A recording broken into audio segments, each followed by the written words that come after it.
Welcome to Mic'd Up Moments on this Thursday afternoon, January 15th. We're streaming live on Facebook, YouTube, and X, formerly known as Twitter. Thanks for making us part of your day. All episodes will be on Spotify, Apple Podcasts, and YouTube. Special guest in the house today, he's David DaCosta, author, illustrator, designer, dad of two. Go look him up, www.jokiejokes.com, or The Real David DaCosta. Dave, it's been a while, almost 30 years. Haven't seen you, haven't spoken to you. I reached out. You obliged. Here you are in the flesh, Portland, Oregon. I'm in New York. How have you been? I've been really good. I mentioned to you before, it's like good, crazy, busy, all the things, always. Wrapped up into one. Hey, man. So we both graduated, right? Ramapo High School, right? 97. You were Huh? 98. Where did the time go? Could you believe it's almost 30 years already? No, yeah, it's like that for sure. It's just It goes super fast. What part of Rockland did you grow up in? I grew up in New City, and I was like New kind of like City. right on that border between like the Clarkstown School District and East Ramapo School District. So, but I ended up going East Ramapo School District. So did I. I was at the same choice. I went to Pomona, ran to Ramapo, but I could have gone to South, could have gone to North, could have gone to Spring Valley, but we both chose Pomona and Ramapo. How ironic is that? I mean, been like the best thing that's probably happened to me, or definitely like the thing that's informed everything that I do. Just like thinking about like the kids that we both grew up with, like the cultures that we were exposed to. My best friends are like Indian and Filipino. I'm Puerto Rican, Dominican. And so like when I talk to people from out here, where there's like like majority of people are white or maybe some Asian, but like to tell them like the group of people that I went to school with was such a crazy, crazy melting pot. Yeah, for sure. We had Haitians, we had any kind of walks of life, man. You grew up, and we all Haitian, love like each other. We all Jewish got along with each people other. going to bar mitzvahs and stuff too. Like Yeah, yeah. we got everything. We got a melting pot, man. We got a melting pot, and we mostly got along as well, too. So nationality, you Yeah. had Puerto Rican, Dominican. Growing up, your parents, strict, mom and dad, your sister, any sibling rivalries back then? Yeah, so my mom was a single mother because my father had passed away when I was 11 months. And so we definitely were like vying for her attention, my sister and I. Yeah. So there was some sibling rivalry there, but I also, we were really tight. And then we also grew up in the same house as my cousins. So we were all kind of like a group of four, almost like brothers and sisters. Right. So you learned how to share and all that other good stuff too. Sure. Best memory of Rockland County? I know you were just home for the holidays. Do you miss it? What do you miss most about Rockland? Definitely the people. Definitely the people. And a lot of people, probably same with you. Like a lot of people have moved away. There's still a few Right. people that are still there, so I miss that for sure. And I would say just the people really, because these days you could pretty much go to every city and find the same stuff no matter where you're at. But Right. the people are kind of hard to replace. I was going to say you missed the snow. You missed the snow? How much do you miss the snow? I do not miss the snow. We get it once or twice a year here. We got some when I was back in New York for the holidays. And honestly, like I never liked the snow even when I was there. Yeah. And even more so, I learned not to like the snow when I went away to school in Miami. Who shoveled snow back in the day? Was it you, your sister? Was it 50-50? It was all you. But definitely me and my grandfather were shoveling the snow on the driveway. Okay. And this was like, back in the day when they couldn't figure out how to make light shovels. So that was some hard work. Yeah, back then your back is hurting even though you're young, your Yeah. back pain a little bit. Yeah, that stuff's no Yeah. joke. Remember 96, we had that big snowstorm, right? How crazy was that? 96, man. I still think about that to this day. I don't quite remember, but I mean, I definitely know that we were part of some big ones where, you might have to hike it out through the snow to the deli if you didn't stock up on food. For sure. But yeah, and then, the guys would come through with the plows, the neighborhood guys or whatever. And Sure. I do not miss the snow, and I honestly never really liked it. How were you in high school? Introvert, extrovert? What do you remember most about the glory days, so to speak, of Ramapo High School? I don't think I was definitely was not like the most popular, but I also wasn't like the most introverted either. I was just kind of like in the middle. Right. And I mean, we all knew like we all I was never ever the new kid. And a lot of the kids that I went to school were really never the new kids. I've know like people that I'm cool with now, I've known since second grade and third Yeah. grade. So it's funny because I talk to people about that too, how like we all kind of came up together. Right. And like in high school, not a lot of people were kind of like messing with each other because we all knew each other when we were Way peeing back in our then. pants or throwing up our Yeah. lunch in elementary school or whatever, and like so like Right. everybody has the dirt on everybody at that point. So Yeah. we all just kind of feel like cool with each other. I mean, we all got along because we were also different too in a way where like you could make fun of me for my background and I'm making fun Yeah. of you and we all kind of know, I know like Tagalog, I know Malayalam, like Yeah. all these different languages and we're all kind of like teasing each other but like in a loving way. So I mean, we For just all sure. got along. That was like really like the diversity was like such like the best part of the high school experience and like the school experience generally. Who was a clique? Did you have a clique back then? Couple guys you hang out with back then. Some good ones, right? Dame and Yeah, yeah, I had some like yeah, we you kind of like go through phases, I would say. right. And like I think like when we got to junior high, there was like two separate or three separate elementary schools that kind of funneled in, so there was like some new people Right. that you didn't know that you started to get to know and then you kind of like you're trying to find your identity at that time as well, right? And for me Right. it was like I was starting to become like conscious of like, hey, I have this like creative thing and I like to draw and I like hip hop.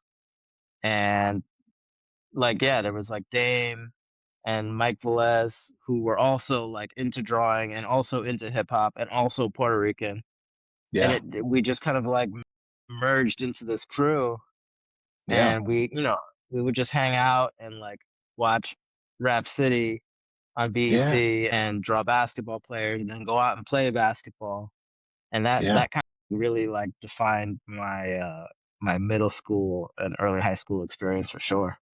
Yeah. When was the last time you picked up a basketball? How was your shot back then versus now? I'm definitely retired now, but my son is like now into basketball and he's starting to play. So like we got one of those like indoor foam balls that you can dribble and Yeah. not make too much rocket. And Right. so like the crossover is still there a little bit, but Okay. I'm trying not to hurt myself mostly. Don't break any ankles, man. They need you, right? They need I you for mean, the it's gonna be household. me if anybody that breaks their ankles. What was your favorite subject back then, man? Were you in honors class, AP classes? No, not at all. I was definitely Okay. an average B student, but 100% I was always like I loved art class. Okay. That was my favorite. Who was your favorite teacher back then? God. If we're talking high school, Yeah, we'll talk high school because you know junior high. We probably forgot all about that, right? We're pushing it now, right? I mean, well, like I remember the art teacher in junior high was Miss Matthews, and she was Okay. crazy. She was like, I don't know, God, like you couldn't even like write a character like that into like a television show or movies. She was like if like James Brown was a white woman and an art teacher. Wow, She man, was oh man, crazy. She was like up on the yeah, desks and crazy. nutty, But she yeah, made art class fun for sure. That was junior sure, high though. And then high school, Mr. Gangemi was the art teacher. Mr. Kenjemi, And yeah, yeah, yeah, yeah. I remember him as awesome. well. Would you get in art? I mean, art came so naturally and easy to you. You always got A's in art. Yeah, probably. Yeah, definitely.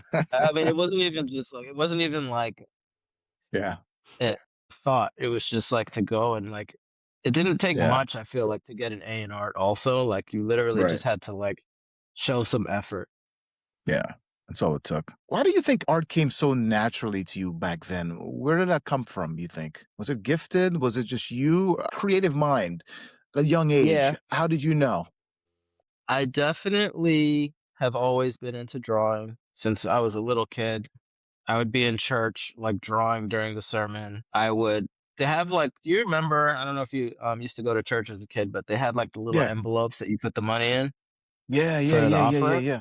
Right, right, right. So they had the envelopes, and then there's like a little like perforated hole in the back for something. But anyway, I would put the dollar in, but have the George Washington eyes facing out Yeah. of the hole, and then draw like a whole scene around it with the eyes, and then like Man. handed it and like watched them like and they were collecting them. Like they kept them. So the person that was like Oh, dealing with all the money saved right. them all at one point. I don't know if they're still around, but yeah.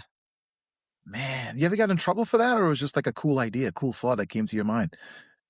I mean, I got in trouble for a lot of other things, but not for that. Like in church, laughing too much. Like those church pinches they Yeah. hit different.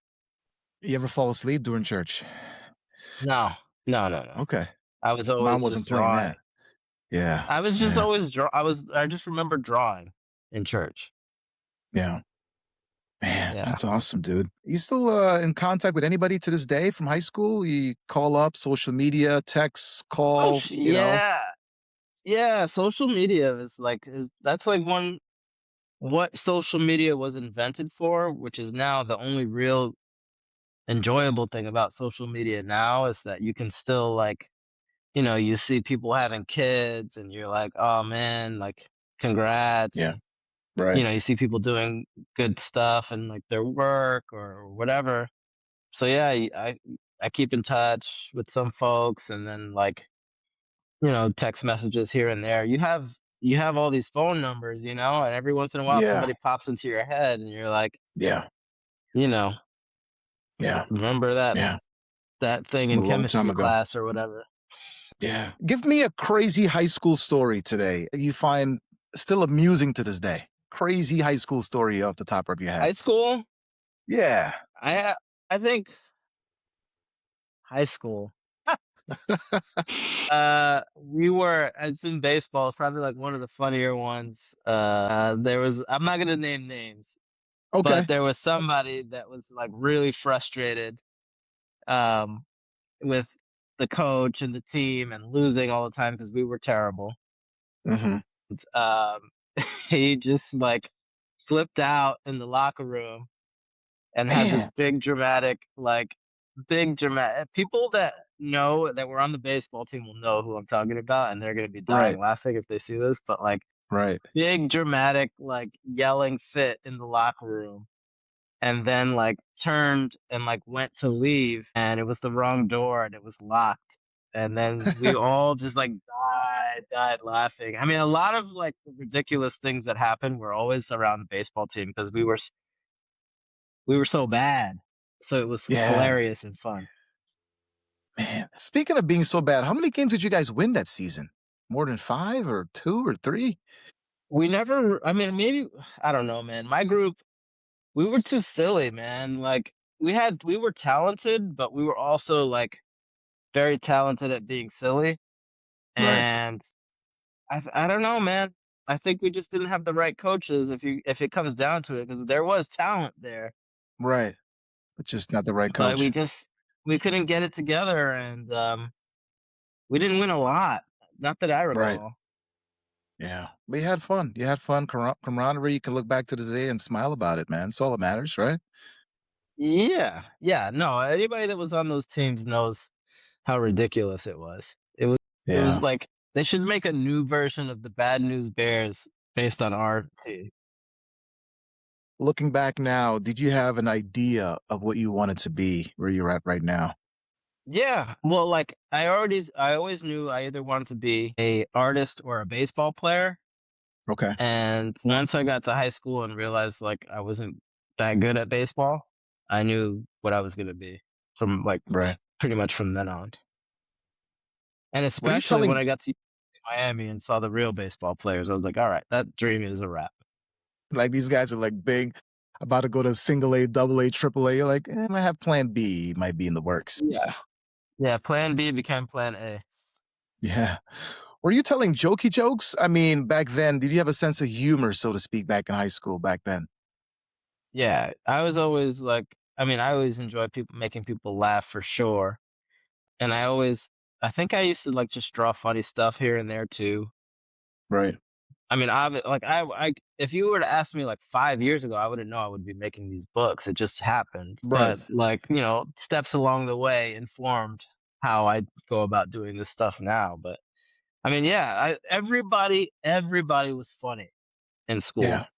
Everybody, Yeah. like some of the funniest people. Like if we had social media back then, there would be at least 10 TikTok or like Instagram celebrities in our schools Yeah. because they were so funny. Wow. I mean, they say laughter is the best medicine, right? Is that really true? I think medicine is the best medicine, but laughter comes too. How did you develop that humor, so to speak? What kind of growing up or identity does it take to have that kind of humor? I think yeah, my family is also really funny. I think like my grandfather for sure is like the inspiration for like the sense of humor of the whole family. And I Right. definitely posted something about this on Instagram, but yeah, he was like the inspiration for everybody's sense of humor. And even just like him, he always had a joke, and they were usually long and in Spanish, and he would usually laugh the most before anybody else laughed. Right. But he always had a joke. So I always think about that, how now like I always have a joke and my stupid little jokes, and Yeah. I always laugh more than anybody. And it's funny to like I imagine like he would be really proud of like what I'm doing now and like kind of Right. like amazed because like it's pretty random and weird, but I mean, yeah. Your inspiration came from him. It's amazing when you look back at it. It's crazy. Yeah, yeah, for sure. What would you tell high school Dave looking back now, turning back the hands of time? What would you tell high school Dave? I think just don't be afraid to like put your work out and Yeah. just like keep going and work. Like I was like I had to learn how to like work hard at this because I think you get the idea of like artists being kind of like free and like um kind of flaky, and like I've definitely learned, you know, between high school and now that like you it's like hard work, and it shows. For It's sure. okay to try and work really hard at stuff. Yeah. Yeah, content creation and coming up with ideas, like, it's hard. People think, like you said, it's like, it's like whatever. It's like just hanging out, slacking off, and just living day to day, but it is hard. Content creation is hard work. Yeah, yeah. I mean, I spend just as much time in spreadsheets as I do making art now. Yeah. Amazing, amazing. Last day of high school, what was the vibe like for you? Happy, sad, glad it was over? I think I was excited, man, because I was going to college and I was going to go to Miami. And I think you kind of like after a certain time, you're kind of like, at least for me, I felt like I was ready to just like go somewhere else. Yeah. Graduation, what did that mean for you? A sense of accomplishment, like new world, ready for the next step? You were ready to get out of Rockland for a couple of years and see what life was all about? Yeah, yeah. I mean, gosh, I can't really remember much about graduation other than, I mean, if you look at like the signs that led me to where I was, Yeah. my first real like freelance work came from designing and painting on people's graduation hats. On the So tassel. like Wow. on the top of the, you know, And the gown, the I think cap. they call Yeah. it Yeah. mortarboard. So yeah, like people that were going to University of Maryland or Manhattan College or Virginia or whatever, I would draw the school logo on their hat, On top. Amazing. Do you still have yours, paint by it. the Yeah, way, somewhere? I don't, but I did my University of Miami with the ibis, the Sebastian, the that bird. Yeah. I don't think maybe my mom has it in the attic somewhere, but yeah. That's amazing. Speaking of which, you drew a lot of cool things I had no idea about, and you showed me off air. And you have some hardware to show us today, like your work, right? The baseball stuff, the jerseys, the logos you Oh, did. You got a few that you want to show to the masses today, right? Tell us about yeah. Well, those. I mean, this is all like this is. I would be curious to see if anybody else has this, For but this is sure. the senior Class of T-shirt 98. from Amazing. '98 that I did the illustration on. And that was like one of my first few like moments of like people like my work, and like Yeah. it's like officially sanctioned work that people approved Yeah. of. So that was like kind of a That's nice some, moment. I haven't seen that in a while. Shout out to anybody that still has that shirt. yeah, for sure. And you got a couple more. You got the baseball one, right? That was awesome too, right? Oh yeah, this I didn't do, but I mean, if you want, there's probably some like still some losing fumes on this shirt from the terrible team. But I still got it. That's been collecting some dust. But yeah, man, that Yeah, senior T-shirt was definitely a moment where it was like, okay, I'm like doing what I like to be doing, and it's getting yeah. recognized. Speaking of which, you do that stuff today, you're probably getting some change, right? Some coin. Back then, you just kind of did stuff, right? For just for the love and joy of stuff. Did you get paid for that I stuff? mean, recognition was all I ever wanted, right? And like, if money was no object today, I would still be doing this. Yeah, yeah. And so That's I what find people. myself A to lot be of very people don't fortunate really in that understand that, regard. right? If you do something for money, it's kind of like. But if you do something for for you truly love, money's gonna come eventually. You're gonna get your blessings, right? You just kind of do what you love. Yeah. Yeah, I mean, definitely need to eat and keep the lights on, but there's something to I mean, I think I'm very lucky in that I knew from a very early age like what I love Right. to do. And I think like, you get caught up in like chasing the money part a little bit as you become an adult, and then once you get to a certain point you're like, well, what else is there? And then also like having kids, you see like that they're so happy with like such simple things sometimes. Like literally they'll play with the box that the toy came in before they play with the toy. Yeah. And so Yeah. like the idea of joy is like kind of changes a little bit when you have kids, or at least when I did. And so like I found myself asking myself like, well, what do I really truly want to do? And like how can I pursue that? So Yeah. that's kind of where Yeah. I'm at now. For sure. Any high school reunions, by the way? Did you go to any reunions? I went to one when I was still in New York. Now I haven't I think there was one or two since I've moved out here. Right. But it's funny because one of them, the one that I did end up going to, at the time I was living in New York City in Lower East Side, and it just happened to be at a bar down the street from my apartment. So I went to that Wow. one. That's awesome. Awesome. Yeah. But I can't Speak gosh, it must have been 2008 because it was the 2008 10 was the year, I last think. one. Yeah. Yeah, 10-year. Yeah. Crazy stuff, man. Speaking of David Acosta, author, illustrator, designer, dad of two, you're a graduate of the University of Miami. What made you choose them? Were there any other options on the table?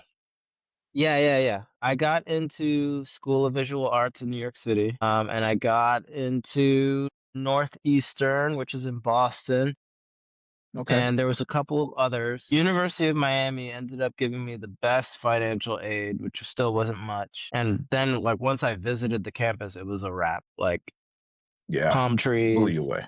Yeah. swimming pool in the middle, like beautiful, beautiful, beautiful campus. And I was just like, I'm gonna go to school here. Like this looks Yeah.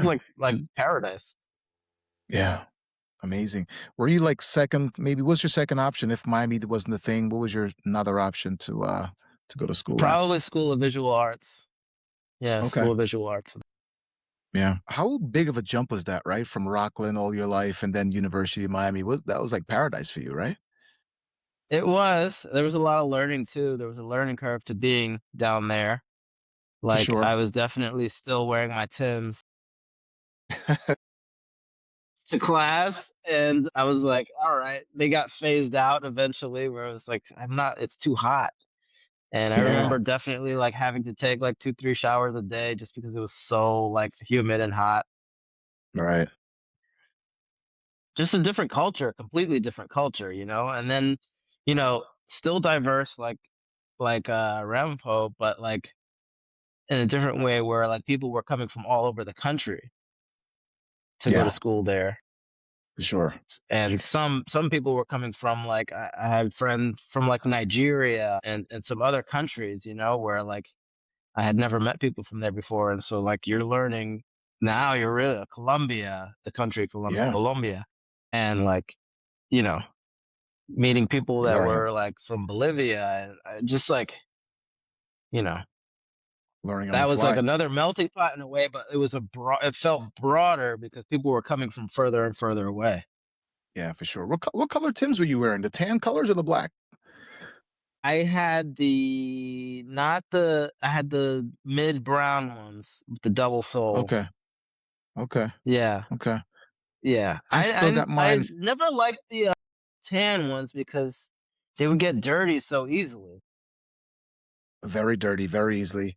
I still have mine from high school, the tans and the black in my closet upstairs. Still got them. Yeah, and I never Yeah. got the black ones. I don't know, I just wasn't into them, but now I've seen them and I'm like, "Damn, they look good now."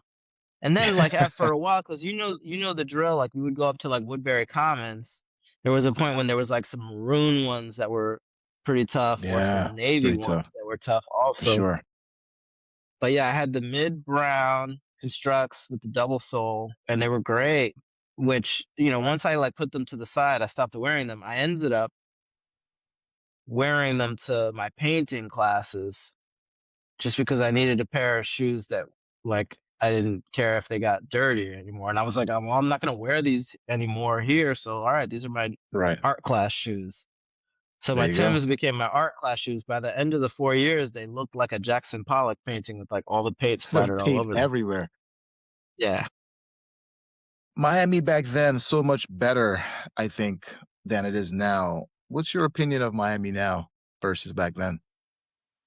No, I haven't been there. I haven't been there in a really long time, like 10 plus years. Okay. When I got there, it wasn't shit. Okay. When I, but like Yeah. when I got there, 98, everybody was like, nobody really cared about Miami. It was like for old, retired people. Right. But then Will Smith came out with the Miami song, like the summer after I graduated, or the summer Yeah. after my freshman year, I think. And that just completely changed. It literally like the next year I went, and then the football team was good, Yeah. and then it was just different. And it was like Yeah. great, great, great, great. Different And vibe. then yeah, for sure. I mean, and that's like me. Like I'm sure people loved it before I got there, and it was not whatever. But like, yeah, in my opinion, like from in my experience, it was like when I was telling people I was going to University of Miami, they weren't as thrilled Yeah, as they were when I told them I was there a couple years later. for sure. Any jitters on going back to campus? What was that feel like going back on campus? Um, well, like when I first started, or like going back to Yeah, when you visit. visit. Yeah, when you're going back to visit. Any kind of memories you Yeah, brought like back? no. Well, so like I mentioned before, like I was never the new kid ever. Like elementary school through high school, it was basically around the same kids. Right. When I went to school at University of Miami, it was the first time I was ever the new kid, and I kind of sat in Yeah. my dorm room and I was like, I have to go downstairs and figure out how to make friends. Like Yeah. I had Yeah. a clear thought of like, all right, well, like I can't just sit here, like I have to go. So then I went downstairs where everybody was smoking cigarettes. I just kind of like sat and waited for somebody to talk Yeah. to me. And then I just started talking to some folks. And then like I don't know if you like know the college experience. You meet people Yeah. freshman year Right. and you think you're gonna be best friends with them. And some people you might stay friends with, and other people like by the They're time gone. you're graduating 4 years later, you don't even like look at them when you walk past them. Yeah. That's crazy. What's the craziest party you've been to? What was that like? Lots of distractions in Miami back then, right? And today. Yeah, I mean, I was always like pretty conservative when it came to that. Like I just always Okay. kind of like for me it was like you better not fail out because you're going to be back in New York. And like Okay. that was like what my mom told me like and I didn't want to Right. go back. So like my college times were like not super crazy. I never joined a fraternity, but I was friendly with some folks that were in a fraternity. So I definitely got to like go to parties with them and I definitely learned uh not to mix liquor and beer the hard way. Um Yeah. and that was, that was rough, but like just generally speaking, it was just a lot of just silly behavior with a Right. small group of people, either in the dorms or like going to some like party slash club that we knew somebody so that we could get in. Right. And just I just really remember a lot of silly, funny stuff, and Yeah. I still like talk to a few people, not that many, but yeah, a lot of silly behavior. A lot of silly, really crazy things. Lots of distractions, right? I mean, you have South Beach, there's Collins, there's Fat Tuesdays, Versace Mansion, Wet Willie's, the Clevelander. I mean, you Yeah, stayed so grounded because, like you said, failure was just not an option. You were not trying to fail out of school. yeah, it was not like I mean, when I first started college, I didn't have a car, and like you think my like University of Miami is in Coral Gables. That's like 20, 30, 40 minutes to the beach, depending on Yeah. traffic. So like it Right. wasn't just like, if anything, we'll go to Coral Gables on Thursday night and like run around there, but like to the Coconut Grove. But yeah, it was like a good time. I had a great time, but I also like definitely was worried about my grades and passing For sure. because it wasn't cheap. Yeah, that's for sure. A funny off-air story, right? You played pool, Edgerrin James, Hall of Famer, went to the U, Indianapolis Colts, now in the Hall of Fame. Tell us about that. He ran the table on you Yeah, guys. you would see these guys, and like I kind of like you don't think that he's gonna become Edgerrin The James. king. Right, right, right. When I was there and I was a freshman and like I knew, oh, the guy with like the dreads and the gold teeth, that's Edgerrin James. Yeah, And like again, like I was the new kid, so like I really didn't have a lot of friends freshman year. I'm just like, well, I'm just gonna go like get a pool table and shoot pool by myself. And he just came up and was like, hey, is anybody playing? And I was like, no. And then so he like played, but he was like, like I've never seen somebody so good at pool. And maybe I don't know how good he was, but definitely like 5 million times better than me. And so he yeah, definitely ran the table, and I kind of like, and then one of his friends came and like they kind of deboed the table from me. And then I was like, had to kind of like, all right, guys, like time for me to return the balls and stuff. So, yeah.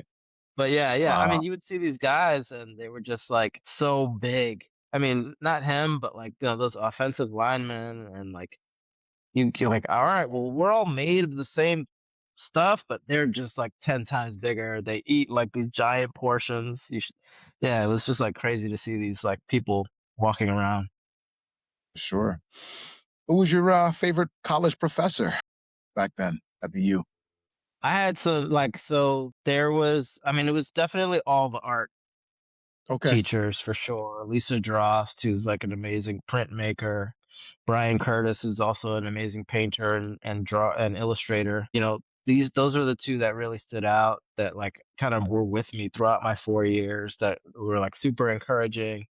I learned a lot from them, and they're amazing artists in their own regard. Uh, so yeah, I'm interested what the art program looks like now over there, especially with like Art Basel happening. Art Basel Yeah, wasn't going on when I was at school, so but I feel like that kind of like makes people more aware that there is an art program. for sure, for sure. Because like when Do you I was miss there, the art program was kind of like the kind of like stepchild of the school. Like everybody kind of we like were, looked down on it, right? yeah, we were like working and going to class in like the most rundown, ugly building in the whole school. Man. and yeah, it just wasn't. I don't know. They didn't like look at it like they did the sciences or even like advertising. No love for art, man. I hope it's changed. Like you said, Art Basel is fantastic. Never got a chance to go, but I know it's fantastic. I've seen some stuff on YouTube. Looks amazing, Mm. amazing there. Do you miss college days more than the high school days? Any regrets in college? College was definitely more freedom, so I would say I miss that more than I do high school for sure. And like it was just so nice being on that campus. But I mean, life every stage is like good in its own way, and like gosh, man, Yeah, right now it's been pretty fun. yeah. Big game on Monday, right? The Natty, right? Yeah, I'm sure you heard about that. College football championship, Indiana versus your Miami Hurricanes. Who you got in this one? Well, I mean, if Miami wins, then my diploma is worth more. So let's go with the Hurricanes. If there was a matchup between Miami and the Oregon Ducks, man, would you been torn? Would you still choose Miami? Oh yeah, no, for sure. I say I was like, oh, they could possibly play. That would be interesting. Yeah, No, I've never. People love the Ducks here. You see the Duck stuff everywhere. I've yeah. never been to a game. I kind of want to go see a game over there. But yeah, of course, I'd have to go for the Hurricanes. Okay. But All that right. being Fair. said, I'm not gonna Yeah. like front like I've watched 1 second of college football in the past 5 to 10 years because I haven't. Because I got kids and all this other stuff going on. So Life. But they won the yeah. championship when you were there. What was the atmosphere like back in the day, right? How was that on the U? That was amazing. That was amazing. I was fully like checked in on it. I was going to the games at the Orange Bowl. Yeah. And by the time my fourth year came around, I think they just started playing out at where the Dolphins play. And that's Yeah, like Hard Rock 40 right minutes now. from the campus. It's like Yeah. far. And like I was just like, I'm not gonna get on a bus and go. So like I think that really like had an effect on the program. I don't know what it's like now, but like it was so cool to be able to like get a quick like either get a cab or take the train to the Orange Bowl and be there so quickly. And it's just like the Orange Yeah. Bowl was just like pretty like crappy old stadium in the middle of just a random neighborhood. So Right. Right. And they tore it yeah, down. It's all gone it was now. just Yeah. grimy. It was grimy, and we were. I mean, you talk about like partying. There was a big party for sure Yeah. For before the sure. games and after and during. I know you're not you didn't watch that many games this year, but this Monday game on Monday, you're locked in, right? You're watching this game on Monday, right? Championship game. So there is a group of University of Miami alum here in Portland that I've Awesome. been in contact with, and I think I'm gonna go try to watch the game with them. Yeah. That's awesome, dude. Awesome. He's David DaCosta, author, illustrator, designer, dad of two. So high school check, college check, you got it all figured out, right? What came next after these two accomplishments? What was next for David? And was like, oh, I marriage, definitely kids, what do definitely I do don't now? have it all figured out. What came next was it's funny, like the world was so different back then, but I literally had to go through the yellow pages to find an internship. Okay. And I got a lot of no's from A through Q, and then I finally got a yes from a guy named Mike Kwan in New York City for an internship. And so I went to work at this like small design studio in New York. Awesome. So you're back in New York from Miami, back home in New York. Mm-hmm. Commuting into the city from Rockland, Yeah. which is like an hour and a half each way on the bus and the subway and all that, Yeah. 5 days a week, which I can't imagine doing now. Yeah. I can't imagine doing that. But yeah, that was just so normal back then. So yeah, I was working at a small design studio, and it was literally like me and one or two other folks. So I got a lot of hands-on experience, which a lot of folks out of college might not have gotten a chance to like to work on some of the stuff that I worked on. For sure. What was it like finding your way, creating a path to the future? Was it hard work? Like you said, struggle, right? Getting your feet off the ground. What kept you going? Student loans.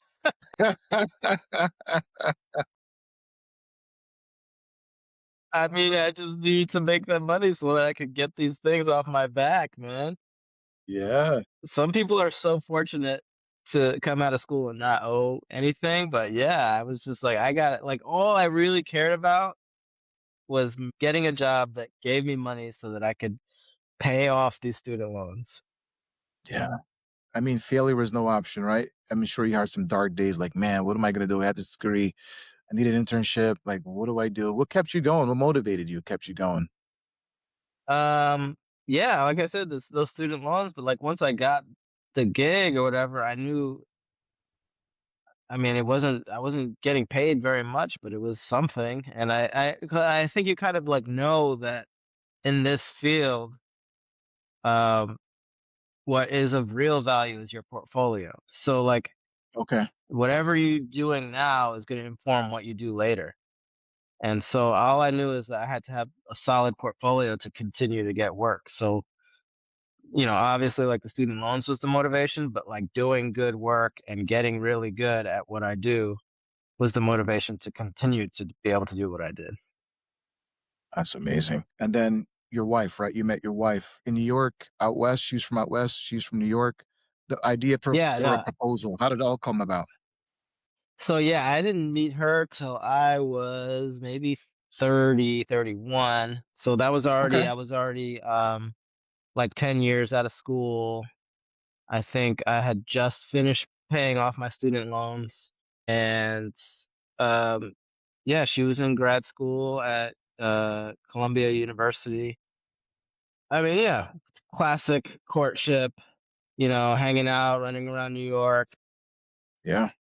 I was living in the Lower East Side. She was living in Yonkers. After a couple years, I ended up moving up to Yonkers with her. So we were like living together in Yonkers. And, like probably a lot of people my age from New York and just like, obsessed with sneakers and sneaker culture. The boxes of sneakers were showing up to the house or to the apartment. And of Yeah. course, you might have the experience of the significant other rolling their eyes and saying, Yeah. another pair. They don't understand. They don't understand. Yeah. It's tough. It's tough. It's a tough sell. Yeah. So I decided to make a custom pair of Nikes Okay. for her, and actually for her and for me that matched. Right. And then I put the ring in hers. Like another box showed up, and of course she, rolled her eyes, and I was like, "It's actually Yeah. for you." And then I was like, "Try it on," and then the ring was in there. So we Amazing. have our custom engagement Nikes. Wow. That's amazing. You knew she was the one, right? What was the one thing you knew that she was the one for you? Uh, I mean, she's just about her business, but definitely like she's on top of it all. But like I remember like as like the class, the courtship, the New York City, the hanging out, like we were Yeah. crossing the Brooklyn Bridge, going to the Brooklyn Art Museum, and Jay-Z's Can't Knock the Hustle was playing, and I looked over her and I just knew. Like I just knew. That's awesome, dude. And here you are today, two beautiful kids, being a dad. What's it like, man? How hectic is it day to day? It's hectic. It is, I think, everything that you think it would be and more. Yeah. It's all the things. It's crazy. It's amazing. It's like frustrating. It's hard. It's easy. It's hilarious. It's just everything. It's like any emotion that exists is happening at one point or another with these kids and this dog that's bothering me off screen here. And it's funny because there's no manual, right? For kids, there's no manual, right? There's no textbook. You have to learn on the fly pretty much, right? Yeah, yeah. I mean, there are some definitely helpful insights, but it's like suggestions, not like hard, fast rules, because like every kid is different, right? Yeah, And for sure. so you got to kind of like take a little bit from everywhere where you can, but then also like trust your gut too. And I like when things get crazy, you kind of have to, especially like early on when they're like newborns and stuff. I kept telling myself, like, people have been doing this for billions of years Yeah. without, crib cameras and without bottle warmers and without all this stuff. So, like, if you like really think about it that way, it kind of simplifies things. Like, just make sure they feel loved and they're safe. And yeah, provide time for them. That's a great advice, man. Your kids, are they into reading? What do they find funny? My kids are definitely into their books. My daughter's like really like starting to read independently and like find joy in reading. and my son also, he's 5, so he's not quite reading by himself yet, but like Okay. they are funny and they love watching Saturday Night Live clips on YouTube with me.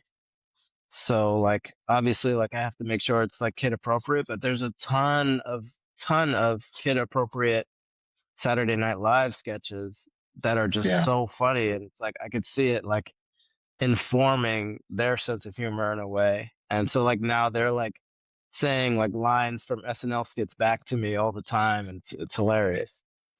Your kids, do they find you funny, hilarious at all? Like, that's funny guy. He's just a funny guy. They still think I'm funny. I have about I think I have 4 years left with my daughter till she turns 13, and it's too cool for me. And my Yeah. son, yeah, he's 5, so I still have a little bit more time. But yeah, they think I'm funny. And I always like test all my jokey jokes on them first to see if they like them. Oh, that's good. That's good. That's good. It's definitely good. What do they want to be when they grow up? Any ideas? You have any ideas what they want to do, or not yet? Too early to tell. Well, my daughter is definitely like the creative. Like she can draw. She's better than I was at that age for sure. Really? Yeah. So she has it. I don't know if she'll follow it. So who knows? But my son is also creative because he's just like we always just like make art at home. Right. But he also really like you can see he has like an eye for engineering and building. So he's like on his magnet tiles and always wants to build forts and like interested in like cars and trucks and like how they work and like remote control stuff. So you can Yeah. see like there's something there. But I as long as they're happy and they work hard, like I don't care. Yeah. That's all that matters. David DaCosta, author, illustrator, designer, joining us on the program today. Dad of two. What's it like being an author? Ever get writer's block? Yeah, well, I mean, it's not block. I just so like I'm self-published, and basically the idea for the Jokey Jokes books came at a time when I was laid off from a corporate job where I was asking myself like, well, what do I really want to do? And like all I really Yeah. want to do is just draw and make funny, cute things. And at that same time, my daughter, who was 6 at the time, was coming home from school. Like she was telling the worst jokes. They're at that age, they're trying to tell jokes and they just don't make Right. sense. Right. So I said, like, let's just work on one joke that makes sense. Yeah. And so we came up with what did the glue say to the tape? Let's stick together. And I did a little drawing, and then something clicked. Like, oh, like this is something. And so like one joke led to 3, led to 12, led to 24. And I was like, well, I'm just not even gonna wait to try to get a publisher. I'm just gonna make it. And I saw the response, and then it just went from there. So now I'm currently working on the fourth book in the series that will be releasing in June. Amazing. Amazing. Do you ever overthink things, your ideas? Where does it come from? Is it life experiences, just everyday life? Where does your ideas come from? Yeah, definitely just like moving around. I don't think I force it, but I definitely am like trying to keep that receptor open. Right. And I think like a lot of that is just like being open and like being available for the ideas to come in. But yeah, like I get a lot of inspiration just talking to my kids or definitely every night before I go to sleep, I try to think of one joke Okay. and then like I'll test it out the next day with my kids and see if they like it or not. But like sometimes I don't come up with anything. Sometimes I come up with something that's stupid and terrible. And sometimes I come up with a great one. Yeah. There you go. But I just kind of like give myself enough runway. I know that like if the book is going to come out in June, that means I have to send it to print in May. That means I have to be done doing all the illustrations in May. That means I have from basically January 1st till May 1st to Yeah. finish this. So the fourth book's coming out pretty soon. So book one, book two, book three, book four. Does it get easier? The first book harder than the fourth book, or it gets harder as you keep progressing? I think it gets harder to make the jokes because I'm really trying hard to like not make a joke that I've heard before. Okay. And the easy part is like I already know the illustration style. I already know that I could just like drop all the stuff into the template of the other books. So like all that stuff is dialed, and like the promotion is dialed. Like I have the relationships where I can go pop up at any store that that I have relationships with. So like there's some stuff that gets harder, mostly just like finding out the jokes is harder, Okay. but everything else is starting to get easier, and kind of like you run the play, basically. Yeah, that's what it is. What do you hope readers take away from reading your books going forward or in general? I just want people to like laugh and find joy in the books because the world is such a crazy, hard place right now.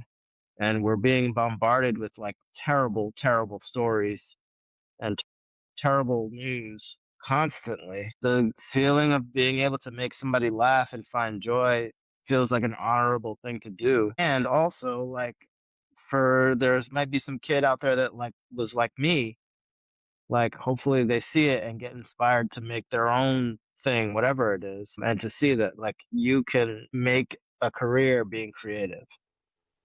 Yeah, that's well said. Or adults too. Like I think like inspiring adults, not necessarily to make a book, but like to maybe think about and pursue that thing that truly makes you happy. I think it's important. Is reading a lost art in today's society compared to back then when you grew up versus now? Are kids not really into reading as much, you think? You feel like? I mean, I think that there's definitely more screens. I Okay. think if you give them, more options for reading and less options for screens, I think that's probably a good thing. I think there's a lot of studies that show that screens are not great for people and not just kids. But yeah, I don't know if it's I don't know. I don't think it's lost. I just think it's needs people might need to be reminded. Yeah. How important is it? You say, hey, here's a book, you read a book, then you get some screen time. Is there a balance? How do you balance that with your kids? Definitely there has to be a balance and prioritizing on like doing your chores, and like my son has to like read his flashcard words first, definitely, before seeing his screen. And same with my daughter, she has to practice her spelling tests. And it's like it's nothing is black and white. Sometimes Poppy is tired and you get Yeah. to go on your screen. Yeah. I'm sure they love that. Yeah, What's your writing routine? Stop, go, start? Where do you go? How do you do it? definitely.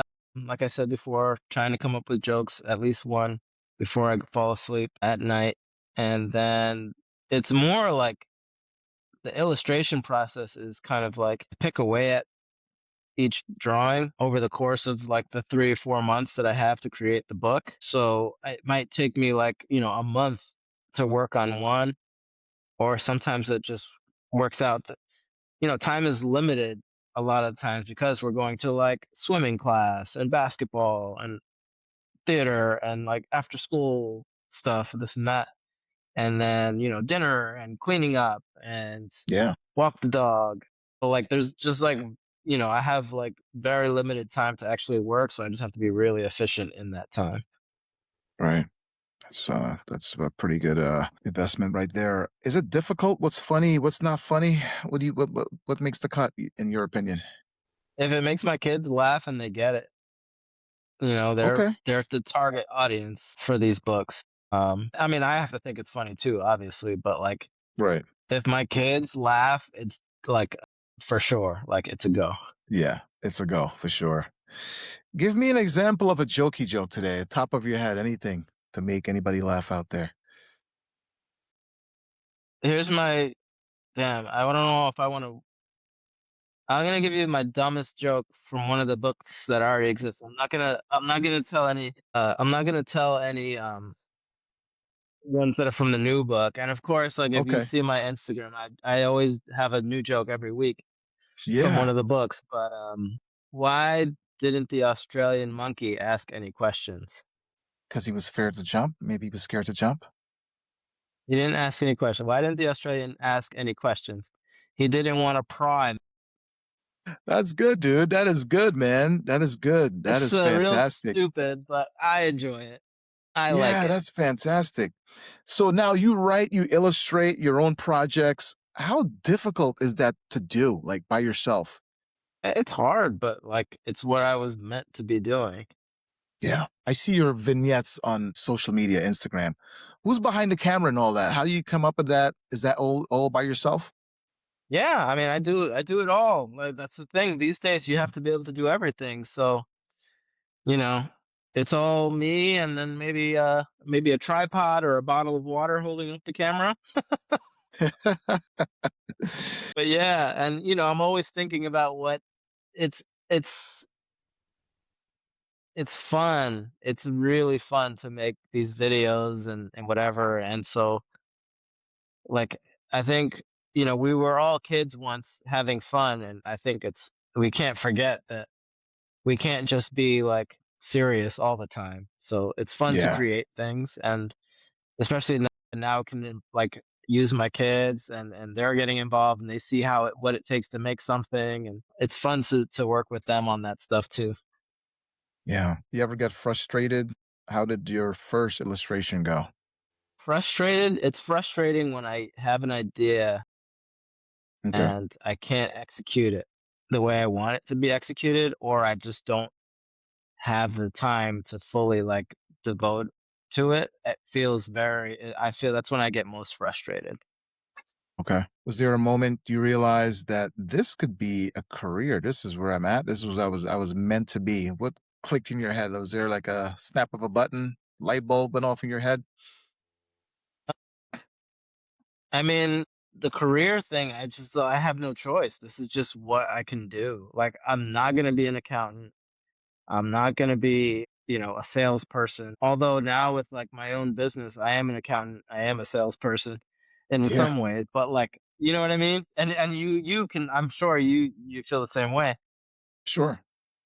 But as a specific career path, the creative route is literally the only thing I can do. Yeah, yeah, yeah. Your inspiration, your artistic style. Who inspired your artistic style, by the way? Bob Ross, anybody along the way? I Teachers, mean, professors? yeah, Bob Ross is always with me here. Man, that's He's awesome, always dude. watching me work. Yeah, He's always there for me. Bob Ross, yeah. Norman Rockwell, who, if you don't know who he is, he's like this classic American painter that was depicting everyday scenes of America in the 50s and 60s. And something about like there was all these little moments of detail in his paintings that I would look at and see that I want people to have those same moments when they look at my work, where like, oh, look at how he's like holding that pencil or whatever. Yeah, So like those moments of detail, yeah, Bob Ross for sure, like Norman Rockwell, even just like as I came out here to Portland, there's a studio here that does risograph printing. And if okay, you're not familiar with that, risograph printing, it's a specific printer that was like very popular in the 90s that okay. only prints one color at a time. So they have this technique where like you can make an illustration with like three colors, and the colors are layered over each other, and it's never perfect. Like sometimes they're not lined up, sometimes not all the ink gets on there, so it has like some fading to it. So through working on that printer and making prints, I've kind of applied the result of that print style into my digital art so that it looks like it came out of that printer. And that is kind of like now kind of like you can tell if I made something by the way it looks like in that way. That's awesome. Very authentic. How has your style evolved over time? Has it changed from back then when you started to back now? How has it evolved? I think I was like really obsessed with making things perfect Okay, early on, okay. and I found that the beauty and the individuality comes through the imperfections, and like you can apply that to yourself and to parenting and to everything now. Like Yeah, that just is life. like how I move now. Yeah, that's awesome. Do you start with sketches, mood boards, digital tools? How do you start normally? Sometimes I do sketch, Okay, but also like I said, like I don't have a lot of time. So sometimes I just get right into my program, which is Adobe Illustrator. That's what I work in. okay. Yeah, Sometimes I just get right into there and figure it out, and sometimes I do sketch. I have like just like paper here Yeah. with sketches all over it. Wow. But yeah, yeah. How do you decide on color, texture, compositions? How hard is that to decide? Well, like for client work, it's up to the client essentially, but like for the books itself, I kind of just the first book I just picked colors that I liked, Okay. and then the subsequent books have always just like how does it feel like together in the series? So if you see, like I have the three books here, they all kind of go together. Wow. So Okay. Yeah. Yeah. it's just kind of like how do I build like a set that makes sense together, and so the fourth one will also kind of like feel like it fits in with the other three as well. So they all look when I go out and pop up and I have my setup, like they all feel like they all belong together. Yeah. That's amazing. What role does telling play in illustrations? How hard is that? Easy, comes naturally to you, storytelling? I mean, for my books, no, like it's just individual jokes. But I Okay. think like you kind of have to be able to like look at the illustration and tell what's going on pretty quickly. Okay. Right. But I think like when I start to like make videos that like either like explains how I got inspired to make the joke, or there has to be like a story arc, and I think I just like am sensitive to that in watching other stuff, so I kind of have picked it up over time by like paying attention. Also, just like I took a video class in Rampo at high school to Wow. learn video production. I was failing out of chemistry, and my mom, who was a guidance counselor at Nyack High School, knew of a way to still get your Regents diploma by taking a video production like technology route instead of doing chemistry. Really? So, Wow. and I'm gonna shout out two people here: Cliff Hippolyte, Keisha Salmon, who were in my chemistry class that were very helpful in me failing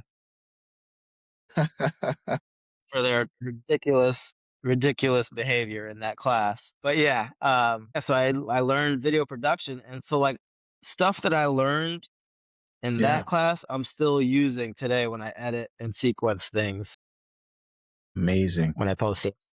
How do you know when a piece is finished? Do you ever collaborate with authors, editors? How does that all work and come together? I haven't collaborated with any authors or editors, Okay. but I definitely think there's a point when you can work on something too much Okay. and some things just have to be done. Yeah. Everything is different. All projects are different, but definitely like if you overwork something, it will definitely show. Yeah, for sure. Are you very meticulous? Like go back, tweak it here, tweak it there. Has to be a certain way, OCD, or you're just like, all right, I think it's done. I'm just gonna leave it alone. I definitely tweak, and like I have like basically all the illustrations in one file, so I constantly like move around and touch things up as I Okay. go. But it's also that's why I give myself like if I know that I need to have the books in my hand June 1st, I know that I have a certain amount of time to tweak and go back and forth and obsess. But Yeah. there's a specific date that the obsession has to end because I have to send it Right. in. Yeah. These jokes, ages, right? In your opinion, for anybody, walks of life? Yes, definitely. Family friendly. I kind of like I don't I just want everybody to be able to enjoy it, and especially my kids. Like that's what it was inspired by. So like I'm not Right. trying to make some raunchy jokes to my kids. Any jokes off limit by chance? Any jokes that are just off limit? Basically if I wouldn't want to make fun of like I wouldn't want to be making fun of anybody or hurting anybody's feelings, basically. That's the bottom line. It's like not about that, it's about joy and Yeah. creative inspiration. So if it doesn't fall into that, then it's not going to be in the book.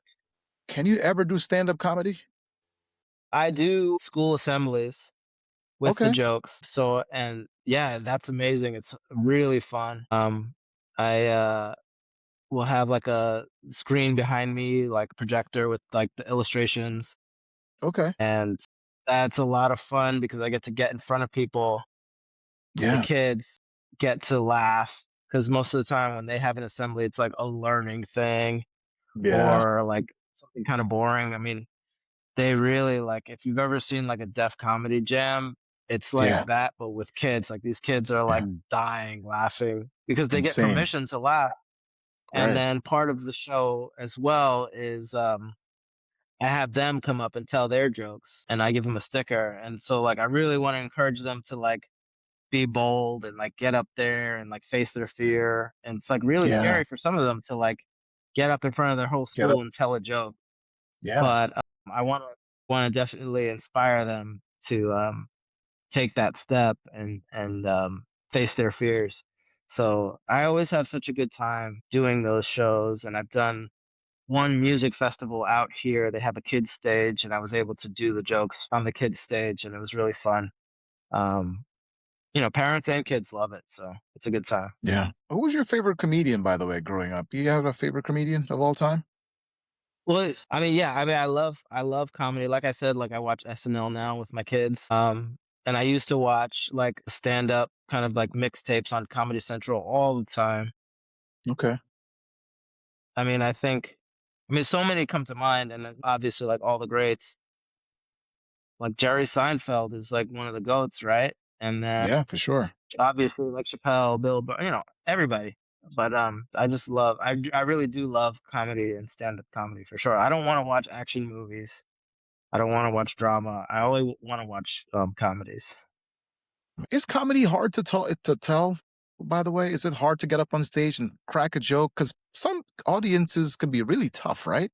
They don't laugh at your jokes. Like the Apollo, right? You go there, they boo you out of the building. But yeah, I mean, let me just state for the record that I'm not a stand-up comedian. I have no like, but that being said, I think like, when I go and pop up at like an airport, let's say, and I ask somebody like, "Hey, do you want to hear a dad joke?" and they say no, I find that just as hilarious as if they enjoy the joke Right, right. because it's just like, there's something funny about bombing in a way where it's just like humbling. But I don't know, Yeah, man. It's just fun. It's all really funny either way. yeah, yeah. You've got a lot of hardware. Yeah, I saw this thing on your Facebook wall. Thought it was amazing. Excellent nail day. Just received my print magazine design award for my work. What a way to end the year. That moment for you, was that satisfying self gratification? Like I made it. Here I am. All that hard work for you personally, professionally. What did that mean to you? Yeah, well, I mean, so the project was a bus wrap commemorating Hispanic Heritage Month Okay. for the TriMet, which is kind of like the people that run the buses and trains here in Portland. And it was a really deeply personal project because the creative and the artwork was inspired by the immigrant experience, the values of like helping the next generation succeed, just like how my family and they helped me to get where I'm at. I wouldn't have been able to do it without them. And so it was a deeply personal project because I really put myself into this design and illustration. So to be recognized by a prestigious magazine, a design magazine at that, for the work was really validating. I didn't set out to like win awards with it, but I had never really even attempted to win an award, but I was really confident in this work that I would apply. And yeah, to win was amazing. And I mean, just like thinking about like my kids seeing that and that inspiring them is great. And Yeah. through that, I was able to connect with the community and like give out posters with the design on it and speak to an elementary school about the project. And a couple months ago it was design month here in Portland, and I was able to speak to a group of designers for the design month about the project as well, and Awesome. also received some really nice feedback on that talk. So I was able to like do a full project, get recognized for it. So yeah, it's definitely a career highlight for me. For sure. That thing looked so huge. You said it's about 10 pounds. I know you have it close by. Could you show us some of that hardware today? Yeah, yeah. I mean, I don't know. Yeah, It just looks like a pretty good. big black block, but it's Yeah, pretty heavy and good. it says my name on it, so I'll take it.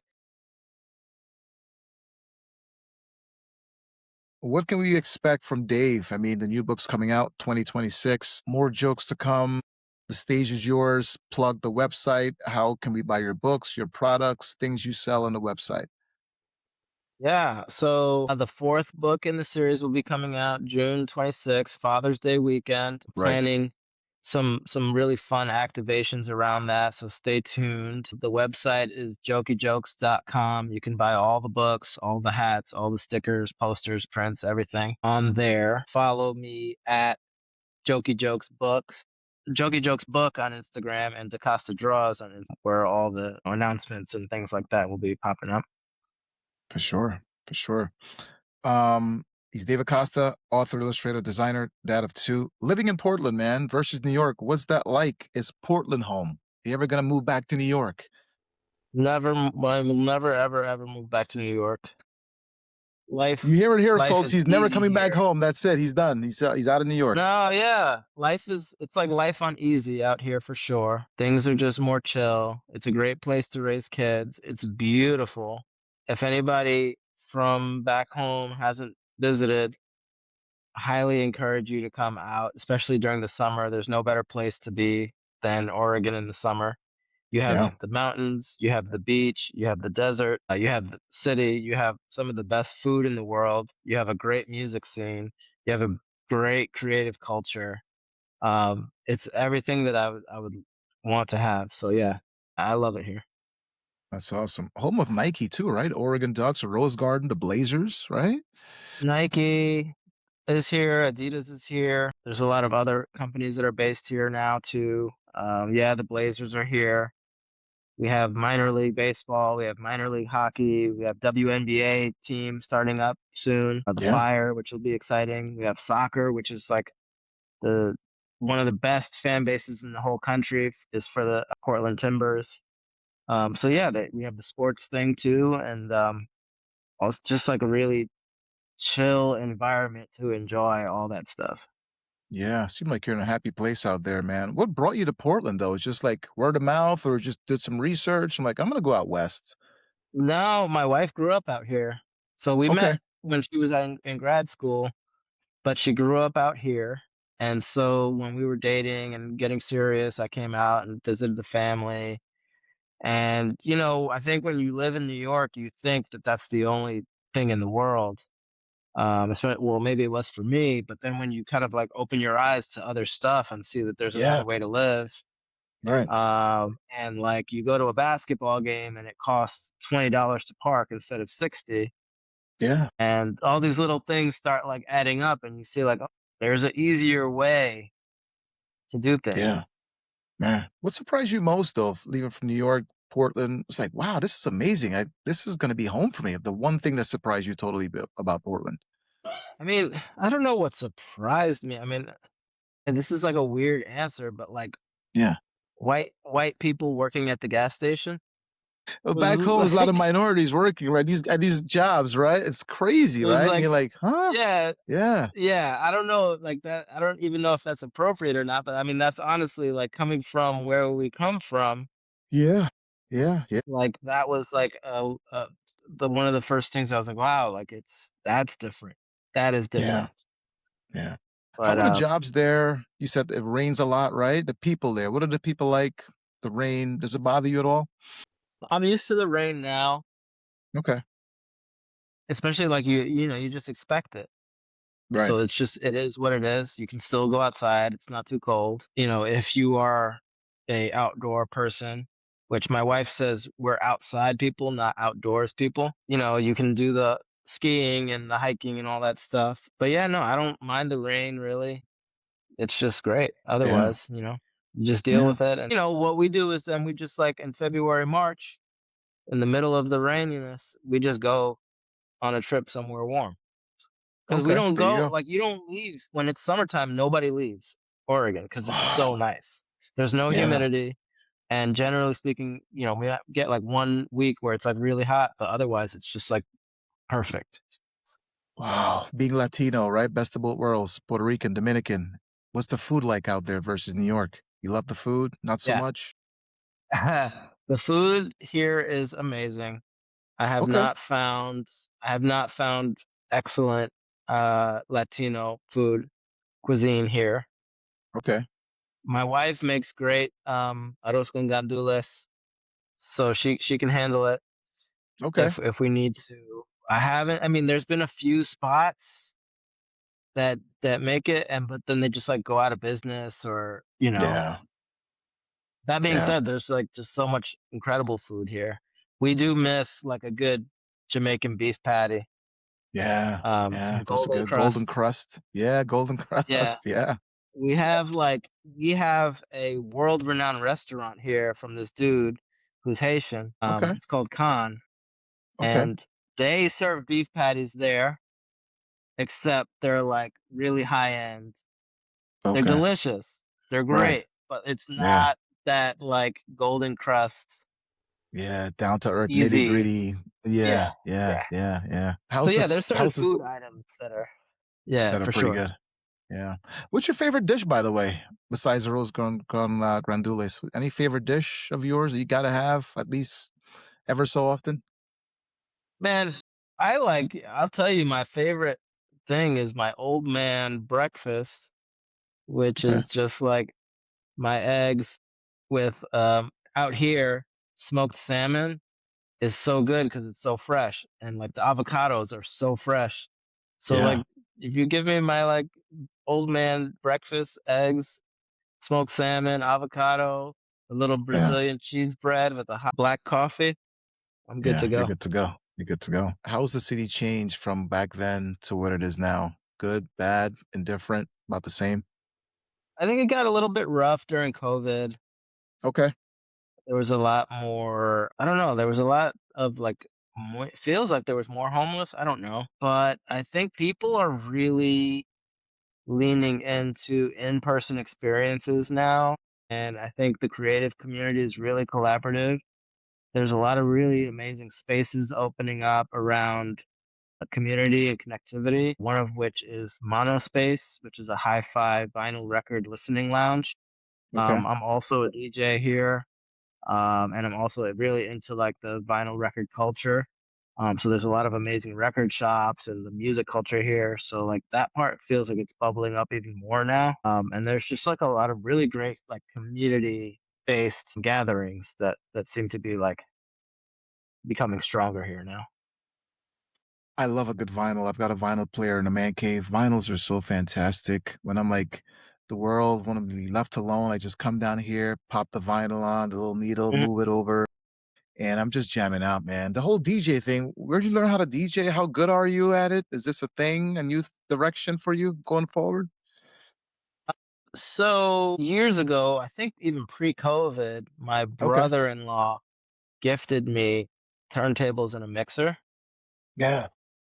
And I kind of just like threw it in the garage and didn't. I was like, yeah, I'll take it. I don't know what I'm gonna do with it. I don't have Yeah. space for it, but I'll take it.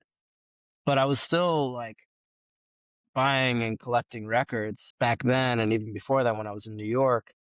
Yeah. It's funny. Like my wife just showed me a picture the other day of like my first record stand that had like 3 records in it. I'm like, gosh, like let's Yeah. times that by I don't know 50 or even Right. more than that now. I'm surrounded by records. So yeah, I love that. And like, so how did I get into DJing?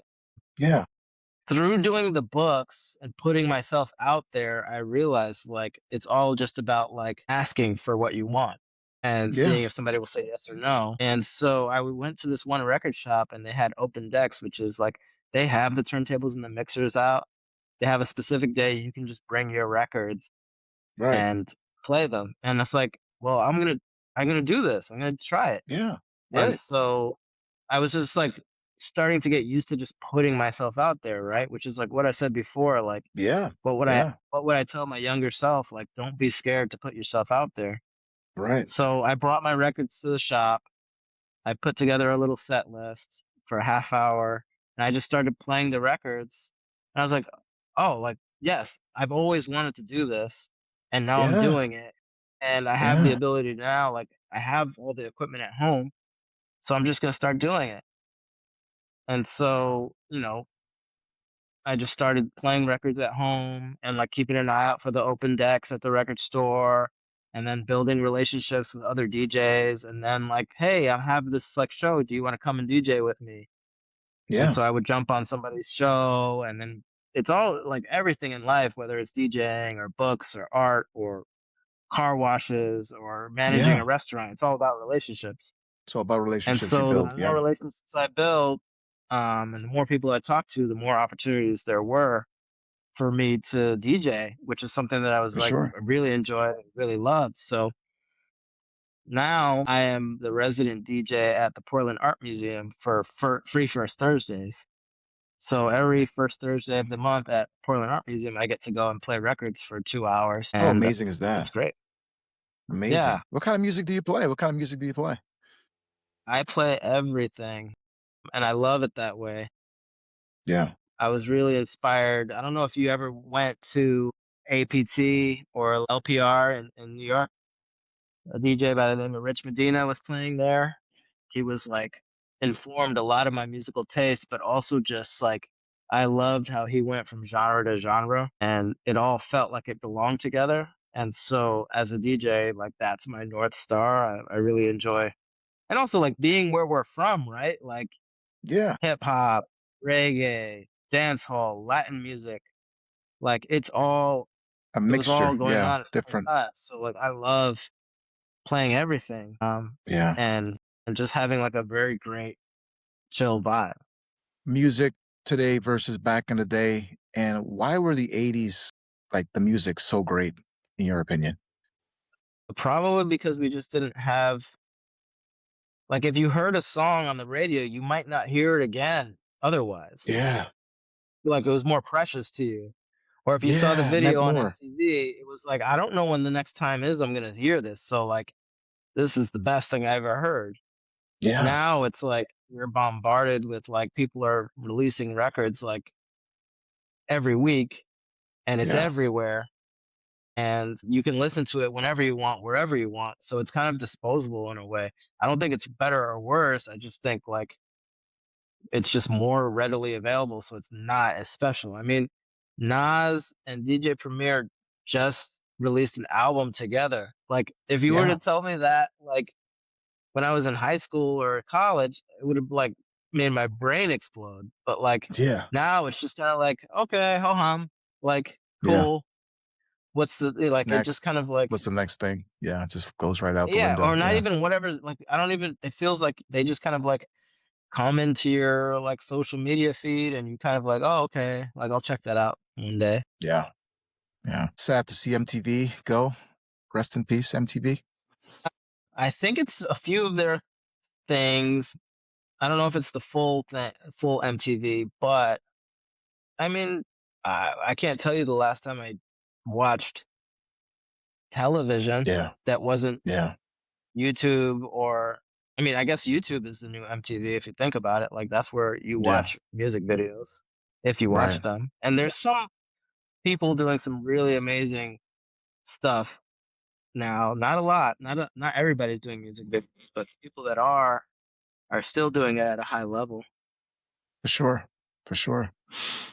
Um, this was a lot of fun, man.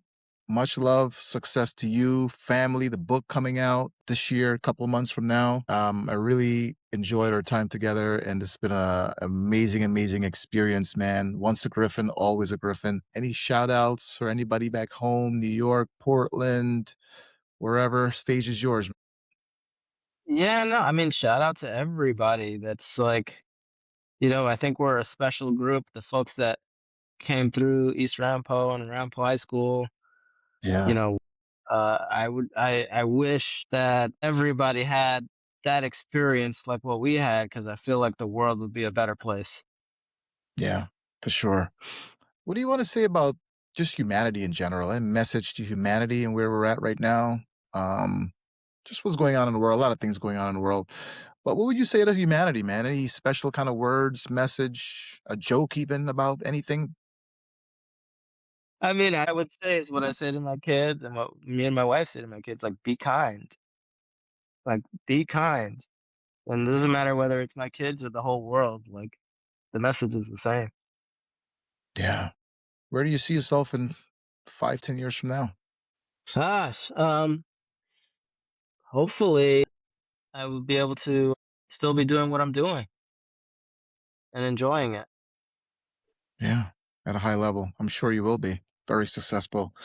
From Ramapo, Pomona, Miami to where you're at now, man. It's full circle. Happy for you, dude.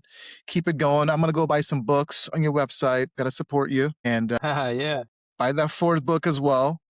Keep doing it. Keep doing big things, man. And it's just going to be more proud of you, man. All the best to you. Hey, man, thanks for having me. Super appreciative. Also, really Yeah. proud of you for being able to like find joy in being creative in this podcast and also like as a business person, Yeah. making things move and doing positive things. So, I hope to see a lot of my other favorites from Rempo on here as well because there's a lot of people doing some great stuff. And Yeah. um, If you have anybody you have in mind, you let me know. We'll make it happen. Yeah. He's David. I'm Kenford. This is Mic'd Up Moments. We are out.